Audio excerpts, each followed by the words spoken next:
Today, the biggest battle in guitar amps is Fender versus Marshall, commonly referred to as American versus British tone. But as we've seen, the 50s and early 60s were mostly Silvertone versus Supro, both American. Silvertone had a bright, luscious singing tone, reminiscent of Fender. Supro had a girthy, bold, roaring tone, reminiscent of Marshall. However, as you'll see, Marshall actually based their tone on late 50s Fenders, just before Fender took a sharp right turn to the sound that we know today. Then, perhaps the true amp debate should be early or later Fender, instead of Fender versus Marshall. More on this later, but nearly every generation of Fender amps is legendary. Time for a deep dive straight into the evolution of Fender amps.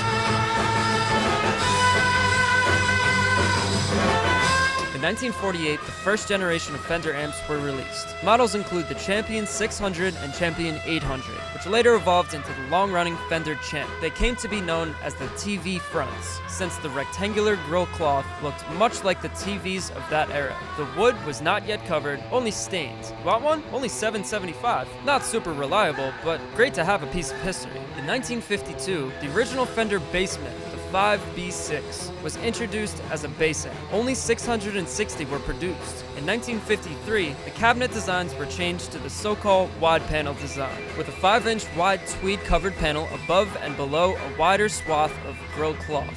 Fender ceased production of the 5B6 Bassman amps in early 1954. Other models outfitted with tweed in this era were the Twin and Bandmaster. Want one? Well, too bad. They're $3,500, so. In late 1954, Fender released the newly designed Bassman 5D6, this time offering 4 10-inch speakers and dual rectifier tubes. You'll likely hear the 5D6 referred to as the Fender Dual Rectifier for this reason. Over the next 3 years, Fender released all sorts of evolutionary improvements, both sonically and visually, and started releasing the Bassman 5E6. Demand for the tweed Bassman grew for guitarists, so Fender increased production significantly. They began making the panels smaller, hence, this era is now called the narrow panel era. By mid-1957, more than 1,500 5E6 Bassmans were sold in those 6 months alone. Shit was picking up. In July 1957, Fender introduced the 5F6 Bassman. This model also had 4 speakers, but only 1 rectifier, a mercury vapor-based tube.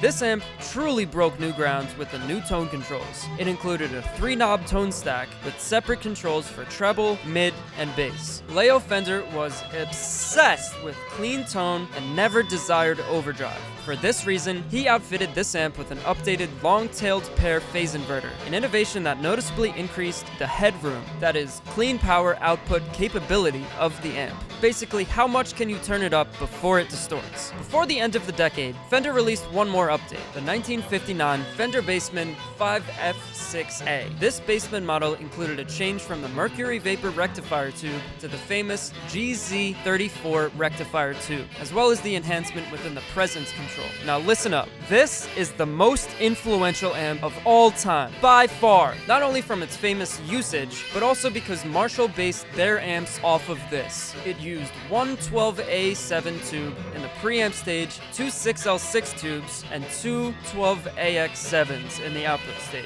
Many consider this to be the best sounding amp of all time, for good reason. It was also later used by Brian Setzer of the Stray Cats. For the next 4 years, Fender experiments with various changes, including Tolex wrap, which is the fake leather seen on most amps today. For some of the stack amps, which they called piggyback amps back then, which used a separate head and speaker cabinet, they used the famous light blonde Tolex. Sexy as 1960, they released the Fender Showman. Dick Dale used this on Miserlou with a custom-built reverb unit by Leo Fender specifically for Dick Dale. Legend has it that Leo Fender kept quote-unquote over-engineering until Dick Dale couldn't break it. The opening low-E run on Miserlou was the birth of surf guitar, all thanks to this amp, later used by Peter Green of Fleetwood Mac, Steve Howe, and Jimi Hendrix.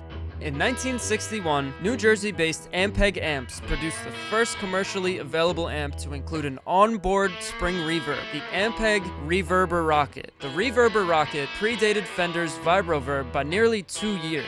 In 1963, we get the Vibroverb, which also included a tremolo feature incorrectly labeled as vibrato, with controls for both speed and intensity, which we'll get to later. Also, in mid-1963, Fender discontinued the Twin and replaced it with the legendary legendary twin reverb. For the first time, Fender started using the silver grill cloth and black control panels, which is now referred to as the black face style. This period, 1963 to 67, of Fender amps is the most recognizable and replicated of all Fender designs. Starting in 67, Fender switched to silver metal control panels. For collectors, silver face amps are less desirable than the black face era due to a number of changes brought to most of the amp designs, as well as overall decrease in quality seen from 1967 to 1980. Now that the two most essential pieces of gear have truly stepped their game up, the electrified guitar and the amplifier, we've now arrived at the next step, my favorite step. Not just making your natural sound heard, but innovating the guitar sounds itself.